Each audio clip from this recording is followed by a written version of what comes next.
بظاہر یہ بہت آسان نظم ہے، لیکن اس میں اقبال نے اپنا فلسفہ بیان کیا ہے، جس کا خلاصہ یہ ہے کہ زندگی سراپے عمل اور جدوجہد کا نام ہے۔ عمل پہ ہم اور سعی مسلسل یہ زندگی اور ترقی کے لوازم ہیں۔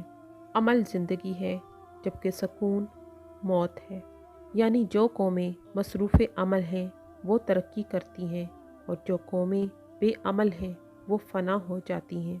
جب کوئی قوم جدوجہد اور عمل سے بیگانہ ہو جاتی ہے تو وہ دوسری قوموں کی غلام بن جاتی ہے۔ اس کی وجہ یہ ہے کہ بے عملی سے اجتماعی احساس فنا ہو جاتا ہے، اور جب یہ جوہر فنا ہو جاتا ہے تو ہر فرد ملت کی بقا سے غافل ہو کر اپنی انفرادی بقا کے لیے کوشش کرتا ہے، اور وہ اس حقیقت سے بیگانہ ہو جاتا ہے کہ فرد قائم ربط ملت سے ہے تنہا کچھ نہیں۔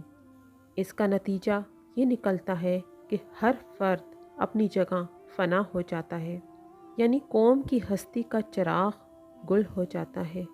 مسلمانوں کی موجودہ صورتحال اس تلخ حقیقت کی شاہد ہے۔